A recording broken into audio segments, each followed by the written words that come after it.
Saat ini, Anda sedang mendengarkan Radio Era Baru. Green Radio Line. Beyond the Limit. Halo, selamat bergabung dan juga selamat pagi untuk bapak-bapak yang ada di room kita sekarang dan juga mendengarkan Green Radio Line di kanal YouTube kita ataupun website. Berjumpa lagi dengan saya Livia dalam acara talk show Green Radio Line dengan topik hari ini, peran SLPG untuk pertanian ramah gambut. Yang dipersembahkan untuk membuka wawasan serta kesadaran kita bersama akan pentingnya menjaga kelestarian gambut. Seperti yang diketahui, negara kita Indonesia sendiri merupakan salah satu negara dengan jumlah lahan gambut tropis terluas di dunia. Dan selain itu, gambut tropis juga ada di lahan gambut subtropis. Lahan gambut Indonesia sendiri mencakup luas 20,6 juta hektar atau setara dengan 10,8% dari luas daratan negara Indonesia. Tapi sayangnya, lahan gambut yang luasnya banyak mengalami kerusakan dan tidak dikelola dengan benar. Sehingga banyak yang memandang gambut sendiri menjadi masalah dan bukan anugerah. Nah, inilah yang akan kita bahas di talk show kali ini, soal upaya restorasi gambut terutama pertanian ramah gambut yang sekarang banyak diupayakan melalui program SLPG atau kita sebut juga dengan Sekolah Lapang Petani Gambut. Dan SLPG sendiri adalah program ideal yang memadukan antara teori ekologi, pertanian ramah gambut, dan juga praktik langsung bertani secara organik dan tanpa membakar. Praktik bertani ini sendiri tanpa membakar menjadi sangat penting terutama di area gambut dikarenakan gambut itu rentan terbakar dan jika sudah terbakar akan susah untuk dipadamkan. Seperti yang diketahui, BRG sendiri mendapat mandat melalui Perpres nomor 1 tahun 2016 untuk restorasi gambut dari periode 2016 sampai dengan 2020. Dan program ini dilaksanakan di 7 provinsi target. Kali ini kita akan berbincang-bincang dengan 3 narasumber yang merupakan Kapokja BRG, Bapak Insinyur Suwiknya Utama, Bapak Dinamisator, Bapak Muslim Rashid, dan juga kader sekolah lapangan Bapak Nur Asmi. Mungkin kita sapa dulu nih narasumber kita pagi ini. Selamat pagi Bapak Dr. Insinyur Suwiknya Utama MBA, selaku Kapokja Edukasi Sosialisasi BRG. Pagi Pak. Selamat pagi para pendengar semuanya. Moga-moga dalam kondisi sehat. Dan juga selamat pagi untuk Bapak Muslim Rashid selaku Dinamisator BRG Provinsi Riau. Pagi Pak. Pagi Mbak, juga para pendengar semua. Semoga kita masih dalam lingkungannya dan sehat dalam masa-masa pandemi saat ini. Amin, amin. Dan juga pertanyaan nih, kita akan mulai selanjutnya dengan pertanyaan-pertanyaan yang kita punya untuk talk show pada hari ini. Mungkin pertanyaan pertama saya berikan kepada Bapak Dr. Insinyur Suwiknya Utama MBA tentang apa sih Pak program dari SLPG ini sendiri, pertama kali dimulainya kapan dan apa nih bentuk tujuan dibentuknya program ini sendiri? Terima kasih Mbak Livia. Program SLPG ini kan singkatan dari Sekolah Lapang Petani Gambut dengan temanya adalah PLTB atau pengelolaan lahan gambut tanpa membakar. Nah, itu sebenarnya sudah kita mulai Mbak program ini pada waktu 2017 akhir atau pertengahan itu kita akan merasa bahwa banyak sekali permasalahan petani dan dilarang membakar ya. Bahkan di berbagai tempat sudah semakin ketat larangan membakar di gambut. Nah, kita mulai tahun 2017 itu kami mengumpulkan para tokoh-tokoh, para inovator dari berbagai provinsi, inovator petani di lahan gambut, untuk merumuskan kurikulum apa sebetulnya yang harus dipelajari oleh petani gambut di dalam bertani itu. Nah, kemudian baru 2018 itu pelatihannya dimulai. Itu tujuannya adalah pertama itu untuk meningkatkan kapasitas masyarakat di dalam bertani gambut, tetapi yang ramah lingkungan dengan tanpa membakar seperti itu.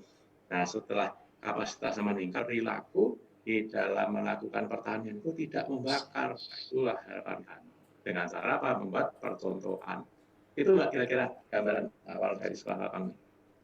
Oke, seperti yang kita ketahui sendiri nih Pak, bahwa gambut memang banyak dibuka dan dikelola untuk bertani. Dan cara yang sudah ada itu biasanya dengan dibakar begitu. Nah, seberapa besar sih Pak resiko buka lahan dengan membakar ini sendiri, terutama di areal gambut ya begitu. Dan kemudian petani kadang memang tidak punya pilihan selain membakar. Dan bagaimana nih? Apakah pendapat ini benar menurut Bapak sendiri? Gini Mbak, pertama memang gambut ini kan mempunyai kekhasan ya, karena dia terbuat dari bahan-bahan organik, kayu, ranting, cabang, daun dan sebagainya yang terkubur di dalam timbunan itu berjuta-juta tahun terendam. Nah kemudian sekarang ini karena gambutnya sudah banyak dibuat kanal, kanal itu kan mengeringkan gambut, Iya. dan kondisi sekarang ini adalah selalu kebanyakan kering gambut itu. Ada usaha sebentar tapi habis airnya keluar lewat kanal. Nah, dalam kondisi ekosistem gambut yang rusak dan sekarang kering, itu membakar di gambut ini benar-benar sangat berisiko.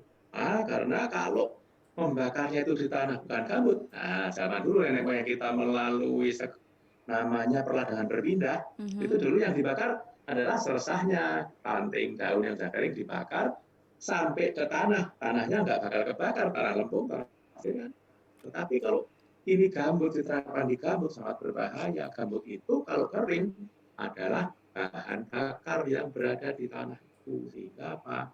Tidak benar-benar sangat berisiko, dan kebakaran gambut bisa kebakaran di bawah permukaan, ini yang bahaya. Artinya kalau kondisi kering gambut itu dibakar di atas air, api yang masuk ke dalam bisa merembet, bisa muncul di kebun tetangga, bisa bertahan seminggu, 2 minggu, sebulan, sehingga susah dipadamkan. Nah, apakah petani nggak punya pilihan ya untuk membakar atau tidak di gambut? Sebetulnya jelas punya, karena di dalam bertani itu biasanya kan melalui land clearingnya dibakar, itu bisa. Tetapi ada alternatif kedua nih, tidak dibakar, kan gitu. Nah, masalahnya tinggal mau atau tidak. Bagaimana caranya kan begitu, mau atau tidaknya itu. Nah, itu makanya kami Sekolah Lapang itu mengajari bertaninya itu kalau di gambut ramah lingkungan, tidak dengan membakar. Kemudian petani diajari bertani yang ramah lingkungan seperti apa, menggunakan pupuk alami, nutrisi tanaman alami, semua yang ada di gambut, sah ya, mulai ranting, daun, pohon, dan sebagainya itu jangan dibakar, kembalikan ke gambut, dibusukkan. Nah, setelah gambut semakin kaya. Itu seperti itu kira-kira. Ada pilihan, Tuhan masalahnya mau atau tidak, tahu atau tidak caranya untuk tidak dibakar. Ya, benar sekali. Dan memang inilah yang dilakukan BRG sendiri untuk edukasi kepada petani di lapangan dengan adanya program ini sendiri ya Pak? Apa benar begitu Pak? Ya betul Mbak. Jadi intinya itu karena kami ini kan BRG hadir kan selama 5 tahun saja nih, 2016 sampai 2020. Ya. Permasalahan petani Mbak itu rupanya disitulah mereka itu. Kalau sekarang bertani namanya di desa-desa gambut, berarti apa? Berarti petani itu kan pasti berinteraksi dengan lahan gambut. Pasti sumber kehidupannya adalah dari berkebun, bertani, dan sebagainya. Oleh karena itu, kalau misalnya benar ada larangan membakar, wah mereka bagaimana bertaninya? Oleh karena itu, pendekatan Sekolah Lapang inilah yang kemudian kita perkenalkan kepada petani, belajar dari para inovator, para petani-petani yang mempraktekkan bertani itu tanpa membakar di berbagai tempat. Kita ramu menjadi bahan pembelajaran, kemudian diajarkan dan dipraktekkan di desanya masing-masing. Inilah sebetulnya yang Oke. Untuk program SLPG ini sendiri Pak, ini dilakukan di beberapa provinsi, boleh disebutkan apa saja provinsinya ini Pak? betul Mbak, ini sementara ini kan sesuai wilayah BRG itu kan Jambi, Riau, Sumsel, Kalbar, Kalteng, Kalsel, dan Papua juga wilayah BRG. Namun di Papua kami belum kami sempat melakukan sekolah lapang di sana, tapi fasilitator desa kami lah yang mengajarkan kepada petani untuk bagaimana bertani di gambut yang ramah lingkungan. Jadi di 6 provinsi Mbak kegiatan kami, 6 provinsi. Nah, mulai dari 2017 kan baru menyusun kurikulum Mbak itu. Nah, 2018 itu baru mulai itu sekolah lapangnya itu. Sekolah lapang. Jadi sekolah lapang itu semacam pelatihan petani sebenarnya, tapi istilahnya dalam penyuluhan itu sekolah lapang, pelatihannya di lapangan. Oke. Dan nah, di situ 2018 kami melakukan sekolah lapang di 6 provinsi sampai sekarang ini ada 34 kali Mbak itu. Ada 32 kali itu sekolah lapang di 6 provinsi itu, ditambah 2 training of trainer petani kita latih lanjutan untuk menjadi fasilitator dalam sekolah lapang terhadap petani juga. 34 kali cukup banyak tuh. Oke, oke. Seperti yang sudah Bapak jelaskan sebelumnya nih, pemerintah dalam hal ini Satgas Karhutla sendiri di berbagai provinsi sudah menerbitkan larangan untuk membuka lahan dengan membakar. Dan di sisi lain nih, petani perlu mengolah lahan untuk hidup seperti yang Bapak sebutkan tadi. Dan sekarang muncul program dari BRG atau mungkin tidak sekarang ya, dari 2018 muncul program BRG ini tentang SLPG dan kelola lahan tanpa bakar. Apakah ini bisa menjadi solusi nih untuk petani-petani di berbagai wilayah ini sendiri, Pak? Betul Mbak Olivia, jadi memang inilah solusi yang kita tawarkan kepada petani gambut. Sebetulnya sekolah lapang itu metode pembelajaran petani itu sudah dipraktekkan di berbagai instansi. Bahkan ada yang nama sekolah lapang dulu ya, tentang pengenalan hama terpadu itu di pertanian. Kemudian di kehutanan juga ada di sekolah lapang tentang apa itu namanya sama PLTP juga gitu. Nah, kami di Gambut ini kan tahun 2016 nih, karena ini pembelajaran petani, kemudian kita rumuskanlah lapang ini. Nah, ini sebetulnya menjadi solusi, Mbak. Kami harapkan itu sebagai solusi. Karena permasalahan petani tadi tidak boleh membakar. Kalau membakar sangat berbahaya, merugikan. Nah, sementara tinggalnya di desa Iya, harus hidup dengan lahan. Nah, oleh karena itu kita harapkan itu ya seperti itu, sehingga mereka kita harapkan mulailah mereka bertani nah tidak membakar lahannya, tetapi justru dengan apa ya mengurangi input apa dari luar, tapi intinya semua itu dibuat sendiri, Pak. Pupuk-pupuknya itu membuat sendiri. Jadi pembenah tanahnya, nutrisi tanamannya itu dibuat sendiri. Termasuk untuk apa ya misalnya pestisida yang alami itu juga dibuat sendiri seperti itu. Kita harapkan. Sehingga muncul kemandirian petani yang penting, jangan sampai ketergantungan yang ada, tetapi kemandirian. Di samping lingkungannya dijaga di desa itu, juga dia akan mendapatkan tambahan penghasilan dari bertani secara ramah lingkungan itu, Mbak. Oke, begitu, baiklah.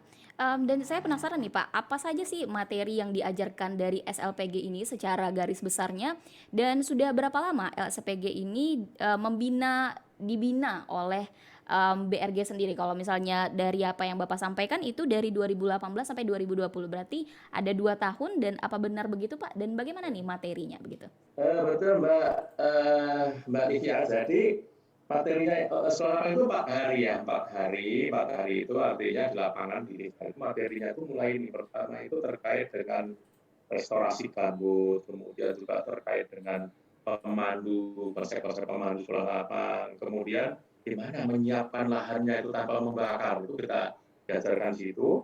Nah kemudian ini yang penting juga pupuk-pupuk organik untuk lahan gambut, artinya nutrisi tanamannya itu apa, pembenah tanahnya itu apa, itu diajarkan untuk dipraktekkan dengan bahan-bahan alami. Kemudian juga ada tambah masuk aspek panen dan pasca panen, kelembagaan pemasaran, dan sebagainya. Kira-kira itu gambaran selama 4 hari itu. Mereka lebih banyak prakteknya, termasuk nanti praktek untuk membuka menyiapkan lahan tanpa membakar, praktek membuat nutrisi alami itu kita praktekkan, termasuk kalau ada alat-alat pertanian sederhana juga dipraktekkan. Oke. Nah kemudian tadi ada berapa kali ya Tuh, memang selama 2018 kita sudah mulai sekolah lapangnya itu 2018, 19, 20, nah, termasuk tahun ini juga sudah berjalan sekolah lapangnya itu, saya hitung ada 28 kali dana BPN tambah dari dana donor itu 4 kali tambah 2 BUF, 34 totalnya. Nah kader yang sudah kami latih itu total sudah 1.109 orang di desa. 11.000 berapa Pak? Kemudian ini 20%-nya per 1.109 kader yang sudah ikut sekolah lapang. Nah, dan jumlah percontohannya yang penting setelah mereka sekolah lapang itu percontohannya mereka akan kita wajibkan membuat percontohan di desa itu. Total seluruh Indonesia itu 265 percontohan mini green plot-nya. Di Riau sendiri 51 yang tercatat. Nah, kadernya di Riau juga cukup banyak, ada 244 orang kadernya, dan tahun ini sedang yang ada di Riau itu sedang membangun percontohan juga ini setelah sekolah lapangnya. Oke.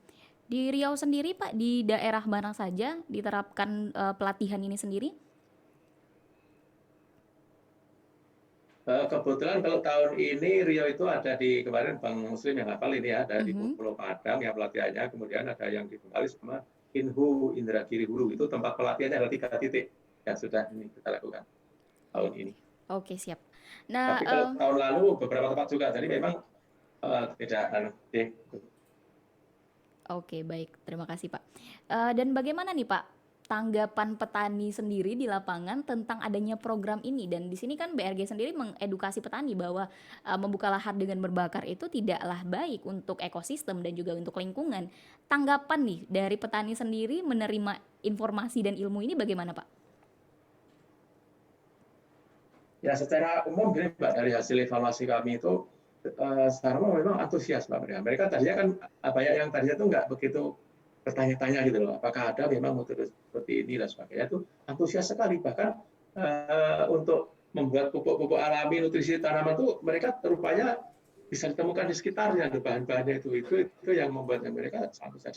Dan hampir semuanya Mbak setelah sekolah lapang itu kan kita dorong untuk membuat percontohan di desanya. Itu hampir semua itu mereka membuat percontohan itu, walaupun itu swadaya loh, percontohannya itu swadaya. Kita dorong untuk membuat itu, mereka membuat. Nah, seperti itu. Jadi kalau dari segi tanggapan artinya bagus. Artinya ada alternatif gitu, alternatif bahwa ini loh ternyata ada yang bisa dilakukan. Dan itu yang diajarkan sana memang sudah dipraktekkan di berbagai tempat, dari Kalimantan Barat, kader-kader pengajar kita dari Kalimantan Barat, dari Sumsel, ada yang dari Jawa, ada yang Kalsel dan sebagainya itu, dari Kalbar dan sebagainya itu mereka apa ya? Karena sudah berpengalaman ya ditularkan kepada petani sehingga di dalam mengajarkan itu memang menarik karena memang itu hasil pengalaman.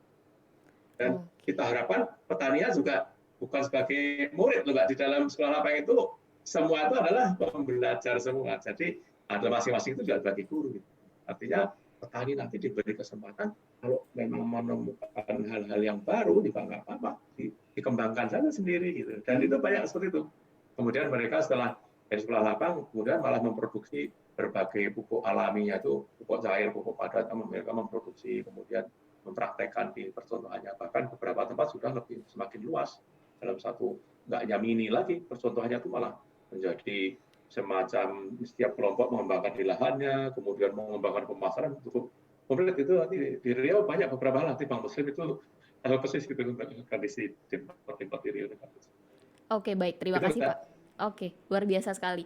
Mungkin selanjutnya kita beralih nih ke Bapak Dinamisator BRG, Bapak Muslim Rashid.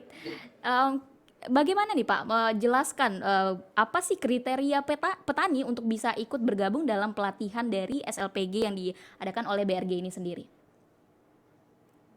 Nah, yang menariknya sebenarnya nggak ada persyaratan yang sulit loh Mbak sebenarnya. Tapi yang terpenting ini, pertama kan memang pelatihan ini belum bisa menjangkau semua petani di Langkat. Jadi kita memang fokus pada petani-petani yang ada di desa di Gambut yang merupakan target. Nah, tentu petani harus petani desa tertentu. Nah, yang kedua yang terpenting itu adalah petani mengolah lahan. Jadi mereka memang yang dipilih itu orang yang nyangkul, Mbak. Karena kan banyak nih yang ngaku petani tapi sebenarnya dia nggak bertani sebenarnya itu. Nah, ini selektivitas memilih kader itu menjadi sangat penting. Karena itu menentukan sejauh mana nanti penyebar luasan pengetahuan bisa dilakukan. Iya, pemilihan kader benar. Maka salah satunya mereka harus benar-benar petani, kalau kita sering gurauinya petani penyangkul. Jadi dia memang yang melakukan mengolah tanahnya. Nah, kemudian yang kedua adalah pastinya harus punya keinginan. Seperti bilang Pak tadi, dia memang punya keinginan untuk bertani secara ramah gambut, tidak membakar dan beberapa persyaratan lain. Kemudian karena ini adalah pelatihannya adalah untuk pekaderan, maka paling tidak mereka harus mengerti tulis baca.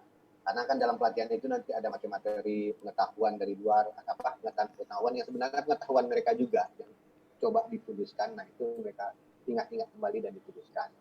Nah, kemudian tentu karena kita pengen ini menyebar luas dan menjadi sesuatu karena kita sangat yakin bahwa ini adalah sebuah model yang bisa menjadi gerakan petani. Nah, oleh itu kita harus memiliki kelompok. Jadi yang ikut pelatihan itu adalah anggota kelompok petani. Jadi memang targetnya mereka harus mengorganisir diri mereka.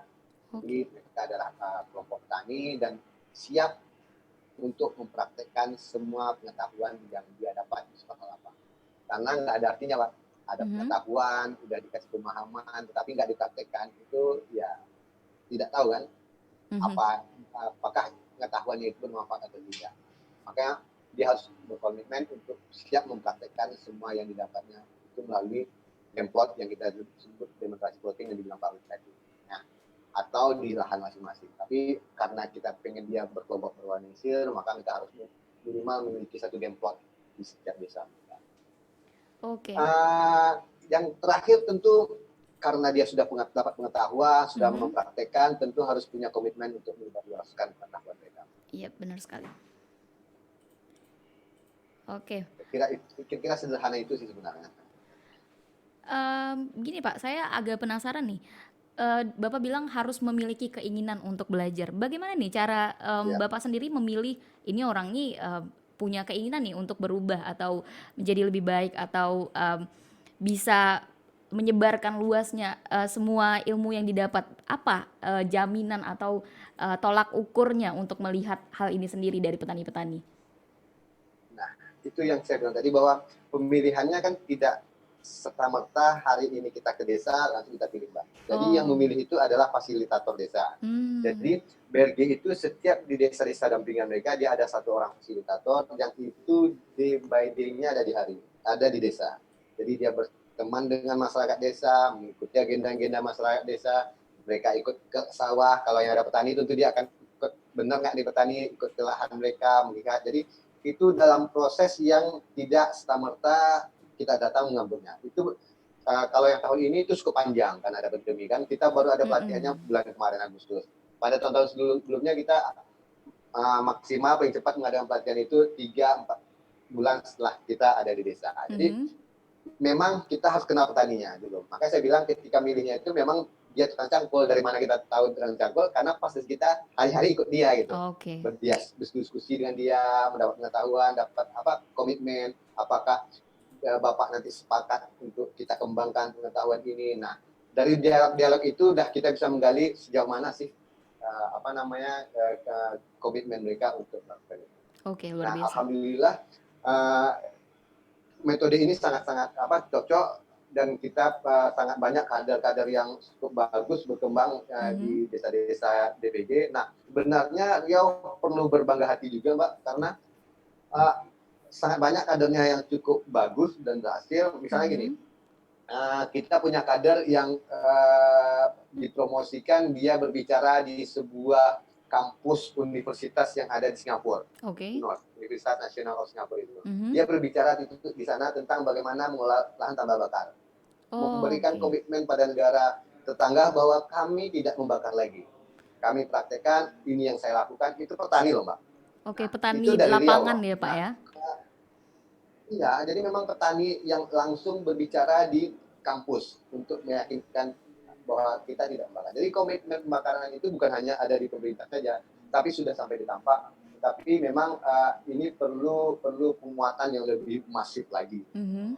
Dan banyak lagi sih kader-kader, ada yang kita berhasil bawa mereka, misalnya Pak Bandi dari Singapura itu dia bicara di Bangkok kemarin. Nah, juga ada yang sampai berbicara di Madrid malahan pada COP 2019 kemarin. Jadi cukup banyak sebenarnya champion-champion di Riau ini, tinggal bagaimana ini diorganisir sehingga sehingga pengetahuan ini semakin besar dan keyakinan masyarakat bahwa tidak membakar itu bisa. Iya, benar sekali. Dan bagaimana nih Pak, capaian dari SLPG sendiri? Bapak sudah menjelaskan memang bagaimana secara garis besarnya, tapi secara spesifiknya nih, artian dari peserta, bagaimana peserta-peserta yang sudah ikut dari pelatihan ini sendiri, dan jumlah kebun percontohan. Misalnya kalau Bapak mengambil contoh di Riau saja, nggak masalah. Boleh Pak, silakan. Ya, gini, seperti bilang Pak Wid tadi, kita setiap tahunnya melakukan pelatihan. Nah, sampai saat ini di Riau itu minimal sudah ada 184 kader sekolah lapang, ada 128 laki-laki dan lebih kurang 20-an perempuan. Nah, hampir semua desa yang target begitu melakukan membuat satu demonstrasi voting. Nah, minimal kita saat ini ada 51 depot yang tersebar di Riau. Itu 51 ini saya bicara dalam konteks desa yang masih aktif, Mbak, ya, yang melakukan gitu. Tetapi sebenarnya satu desa itu bisa lebih dari satu depot loh, bilang Pak Wik tadi. Dia praktek di sini berhasil, tahun berikutnya misalnya gini, yang depot yang dibikin tahun 2009, kita ambil contoh misalnya satunya Bengkalis, itu dibikin dalam 20 kali 30 meter persegi yang dilakukan oleh Pak Tania. Mungkin nanti Pak Asmi bisa ceritain. Sekarang itu udah lebih dari 4 hektar mereka. Jadi ada empat kelompok yang membuat itu. Itu bukan hanya di Bengkalis, bukan hanya di desa ada desa-desa lain yang juga telah sama. Jadi lebih sebenarnya daripada jumlah desanya. Kalau desanya itu ada 51 desa. Makanya kita lebih bilang bahwa ya ada 51 depot karena itu awalnya gitu. Tapi kalau sekarang itu lebih besar kan, Pak. Nah, gerakan inilah yang kita harap bisa semakin masif, semakin banyak orang yang melakukan. Oke, keren banget. Dan apa nih Pak tantangan terbesar selama pelaksanaan dari SLPG ini dan bagaimana BRG sendiri mengatasi masalah-masalah yang muncul nih di lapangan? Tantangan terbesar adalah konsistensi dan kemampuan dan keberanian untuk mencoba. Itu yang selalu kita bicarakan. Kenapa nih Pak? Ya, gimana Pak Hari kita coba gagal. Tetapi apakah ada yang gagal kemudian mencoba berhasil? Ada. Jadi ada desa di Bengkalis itu salah satunya itu dia demplat pertamanya itu Mbak sekitar 1/4 hektar itu jauh gagal semua.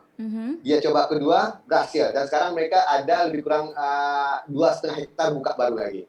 Jadi memang kemampuan konsistensi mereka untuk melakukan menguji coba itu menjadi sangat penting. Makanya pendampingan itu menjadi salah satu faktor penting karena mereka butuh teman, Pak. Petani itu butuh teman untuk curhat, untuk berbicara bahwa waduh ini gagal gimana ini, harus ada orang yang menyemangati bahwa mereka bisa. Kenapa? Karena sebenarnya apa yang kita lakukan itu adalah pengetahuan yang mereka di sana. Karena mereka sudah puluhan tahun hidup di desa itu sebenarnya. Dan mereka tahu persis kondisi gambut desa itu. Nah, satu lagi kalau pertanyaan gambut ini kan sama dengan kayak kita minum herbal, Pak. Herbal itu kan bagus tuh, tapi tidak semua herbal itu cocok dengan orang tertentu kan. Oke, benar. Karena dia lebih dia akan agak lama prosesnya tapi akan lebih baik lagi kandungannya, tapi tidak semua orang cocok. Ada jenis-jenis yang cocok untuk orang ini. Nah, itulah kemampuan petani berani menguji coba itu. Makanya kita bilang Dempot ini sebagai lembaga bentuk organisasi petani untuk menjadi laboratorium mereka. Nah, itulah yang menurut kita paling sulitnya karena bisa jadi formula ini cocok di desa ini tapi tidak cocok di desa ini. Formula ini cocok di provinsi ini tidak cocok di provinsi ini. Nah, itu yang harus kita uji cobakan, praktekkan di Dempot. Kemampuan dan konsistensi dan keberanian mereka untuk mencoba itu berani untuk gagal dengan gagal dan mencoba lagi itu jadi tantangan terberat. Baiklah Pak. Kemudian masalah yang sering ditemui di lapangan terkait pelaksanaan SLPG yang mana di sini kan menekankan bahwa praktik pengelolaan lahan tanpa bakar. Nah, permasalahan di situnya sendiri bagaimana nih Pak? Dan juga kemudian kendala dari program ini sendiri pelaksanaannya secara umum. Terlebih sekarang kita tahu bahwa kondisinya pandemi nih yang terjadi. Bagaimana Pak? Nah, gini. Pertama kendala apa? Itu saya terbangun yang paling sulit itu adalah pertanyaan terpraktek. Jadi yang paling terberat itu kendala yang sering ditemukan itu kan berubah kebiasaan mereka. Iya benar. Mereka sudah terbiasa selama ini membakar, mereka selama ini sudah biasa ngasih racun-racun zat kimia. Dan mereka kan selama ini itu yang di pengetahuan mereka yang ada. Padahal sebelum-sebelumnya pengetahuan mereka itu kan sangat akrab dengan lingkungan, dengan keberlanjutan. Misalnya kalau kita desa-desa dulu, ibu nenek kita dulu, kalau ada habis cuci piring, airnya tidak dibuang, disiram ke tanaman. Iya benar. Itu yang dilakukan, dan itu benar sebenarnya. Jadi memang sama dengan kita tanya juga, kenapa mereka membakar? Pasti tujuannya adalah agar subur. Agar tidak asam. Padahal itu kan zat kapur sebenarnya. Karena kita tahu bahwa abunya itu memang menaikkan pH. Nah, itu yang kita ajarkan apa alternatif lain untuk itu sebenarnya bisa dilakukan dan itu ada di sekitar mereka.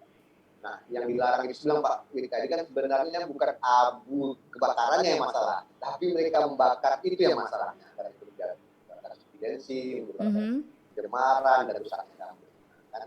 Tetapi kalau salah sahnya dikumpul di tempat-tempat lain, karena kita ada praktek pembuatan alat sekam. Jadi bagaimana sekam-sekam padi itu dikumpulkan, kemudian dibakar yang mereka pada dalam satu tempat, tidak melebar kemana-mana, kemudian arahnya diambil dan ditaburkan lagi ke lahan pertanian mereka. Memang cukup ada proses jadinya. Beda kalau dulu kan bakar langsung tidak perlu diangkat abunya di situ langsung turunnya. Nah, sekarang nggak bisa itu pindahin di tempat suatu untuk menjadikan abu dan bisa ditaburkan ke bisa dilakukan. Makanya Pak bilang dulu kenapa bisa dibakar? Enggak apa-apa karena ya lahannya basah gitu.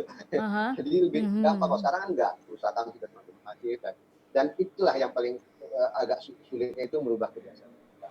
Nah, dan kemudian seperti saya bilang di awal tadi bahwa salah satu yang terpenting itu kenapa kita meletakkan pasdes di desa-desa itu adalah bahwa petani-petani ini dia perlu teman, perlu mitra untuk berdiskusi dan meyakinkan mereka bisa itu. Nah, masa pandemi ini itu sangat bermasalah kita. Beberapa desa kita tidak boleh masuk dalam waktu tertentu. Ada yang kasihan sekali desanya kebetulan dia masuk di dibanding dikunci desanya, dia nggak bisa pulang. Apalagi yang payah itu kan desa-desa yang nggak ada sinyal. Iya benar. Itu kalau udah jauh-jauh datang ke sana ternyata nggak boleh masuk, mau pulang lagi payah, transportasi ada yang harus lewat darat kemudian lewat sungai lagi. Jadi memang kepastiannya agak terganggu saat pandemi.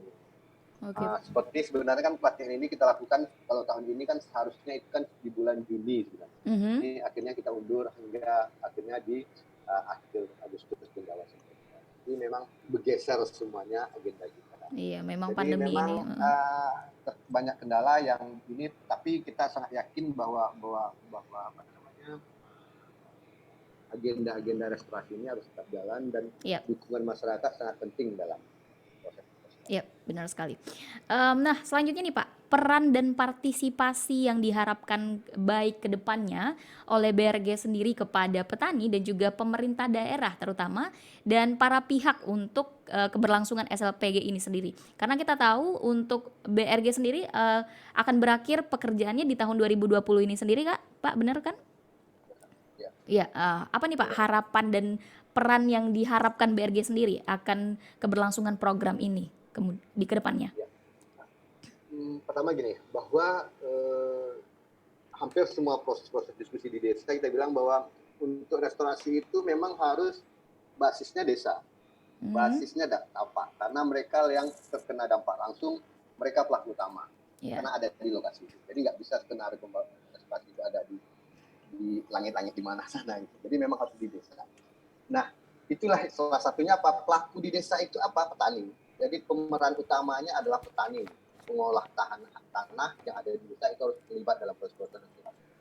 Nah, itu tercermin dari komitmen dan diskusi yang ada di desa. Jadi selama 1 tahun kita di desa, setiap desa dampingan kita itu, para pasdes itu memfasilitasi desa pertama untuk kelanjutan apa? Memperbaiki kelembagaan. Jadi bagaimana desa itu punya regulasi perdes tentang bagaimana pengolahan gambut secara benar. Jadi dia mendorong bagaimana ada perdes pengolahan gambut.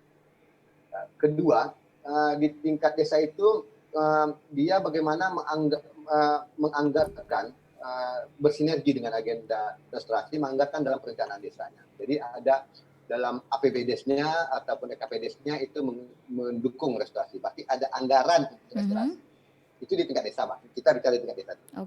Ketiga, mereka mengorganisir diri untuk biar ada kelembagaan ekonomi yang bisa memberdayakan masyarakat. BUMDes dikelola untuk mengembangkan ekonomi desa berbasis gambut. Nah, bagaimana?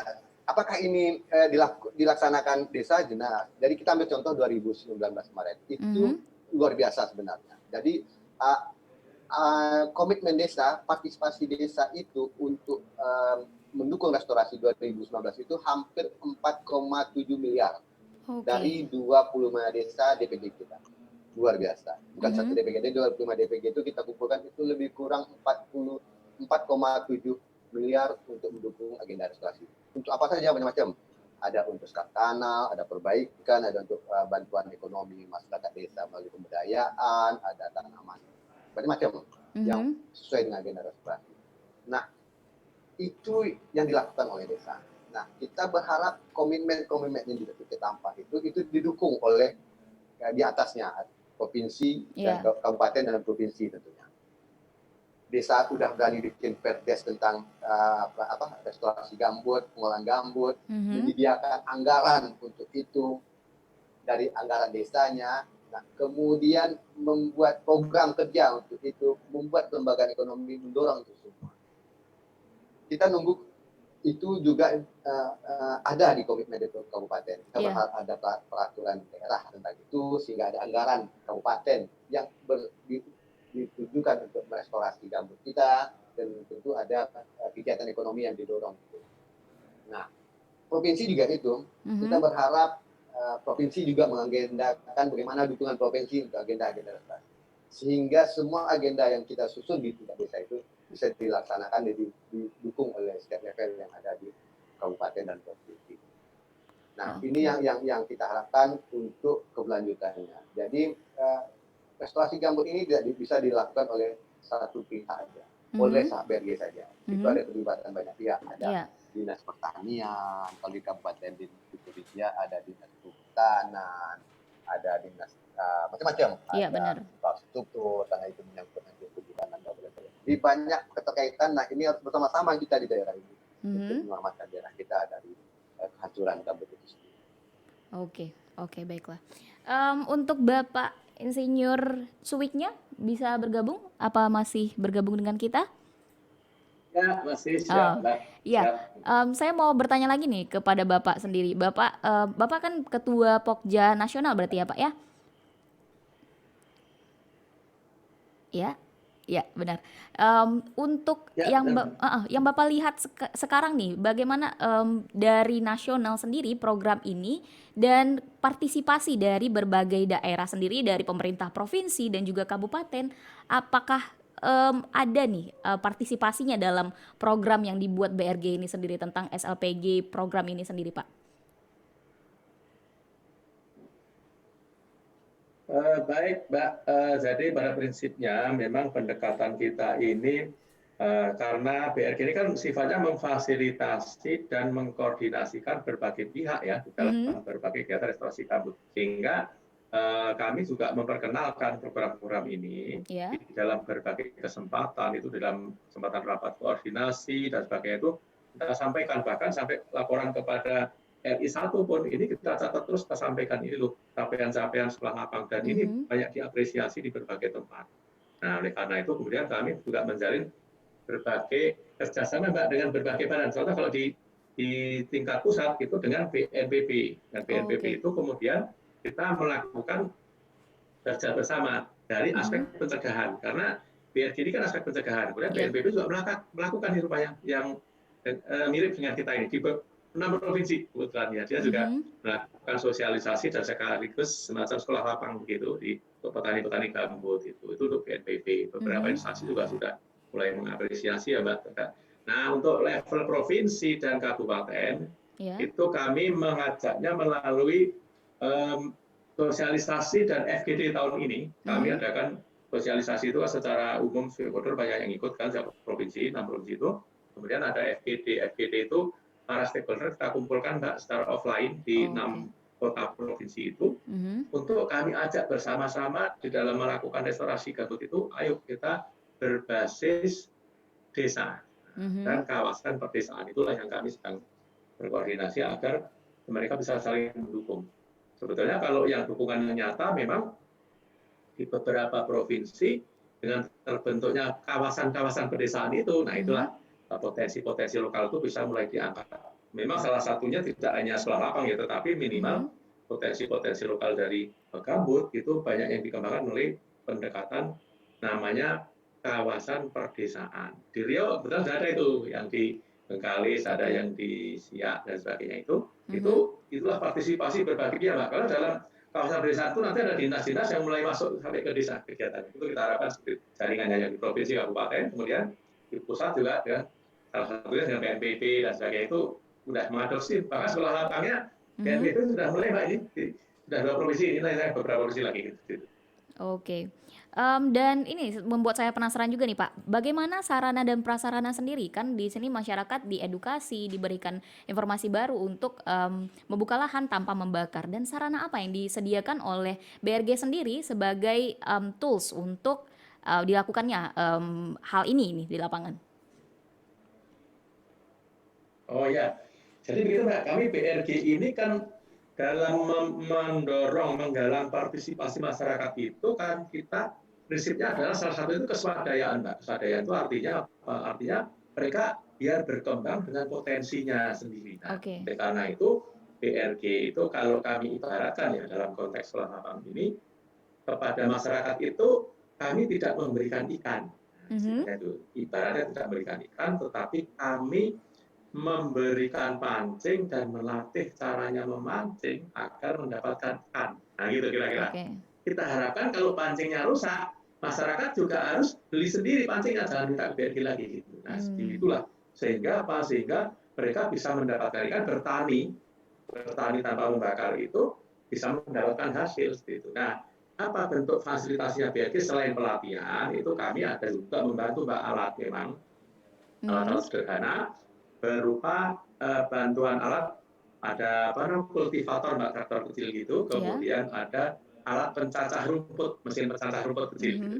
Untuk apa? Untuk membuat pupuk-pupuk alami, pupuk-pupuk padat gitu. Nah, kemudian yang satu lagi alat berupa pompa air kecil nanti untuk menyiram tanamannya. Nah itu alat yang kita berikan, itu fasilitasinya. Sehingga makanya Bang Hussein tadi sampaikan, rupanya yang dulu mini demplot hanya 1/4 hektar itu sekarang malah berkembang, ada yang tadi 2 hektar, 4 hektar, itu memang luar biasa. Yang di Riau ada sendiri yang sudah bagus itu di desa Paderke itu ya Bang Hussein. Itu sekarang bukan hanya di mini demplot, bahkan sudah memproduksi sayuran dan sebagainya sampai itu. Belum nanti di provinsi lain itu di Kalimantan Barat begitu. Kemarin kami dengar itu yang tadinya cuma demplot dulu kecil itu sekarang memproduksi singkong, kebetulan singkong dari itu. Luas itu. Jadi udah skalanya banyak. Nah yang kami catat memang waktu itu 51 ini adalah demplot awal ini, yang awal perkembangan selanjutnya pasti Bang Hussein lebih tahu perkembangan yang tidak hanya mini ya, akhirnya sudah bukan hanya demplot, tadi justru sudah menjadi praktek-praktek bertani seperti itu. Itu Mbak kira-kira masih. Oke, luar biasa sekali. Sebenarnya kita ada pertanyaan juga untuk kader dari SL sendiri di Riau, tapi memang Bapaknya belum bisa bergabung nih sekarang di diskusi kita hari ini. Tetapi memang semua yang disampaikan oleh Bapak Soewignya dan juga Bapak Muslim itu sudah menutupi atau sudah membahas secara keseluruhan ya bagaimana program ini sendiri dan bagaimana efektivitasnya kepada masyarakat. Dan memang saya rasa memang penting nih untuk keberlanjutan akan program ini sendiri, melihat bahwa lahan gambut di Riau terutama itu cukup besar dan juga beberapa wilayah di Indonesia. Dan harapannya kader-kader yang sudah dibina oleh bapak-bapak semua dari BRG ini bisa menyebarluaskan informasi-informasi yang didapat, ilmu yang didapat, dan konsistensi seperti yang disampaikan Bapak semua tadi kepada pelaksanaannya di lapangan. Jadi memang sustainability atau keberlangsungan yang nature's sustainability, something like that, itu bisa terjadi nih di seluruh lahan gambut dan juga lingkungan yang ada di Indonesia. Mungkin itu saja Bapak closing statement dari saya. Terima kasih banyak untuk waktunya, dan bincang-bincang kita di talk show kali ini tentang restorasi gambut akan berakhir hari ini, dan terima kasih untuk sudah mendengarkan untuk para pendengar kita sekarang, dan tetap jaga kesehatan, patuhi protokol kesehatan, dan juga sampai jumpa. Selamat siang Bapak, mari. Selamat siang Mbak. Selamat siang Mbak. Iya, terima kasih banyak Bapak untuk waktunya.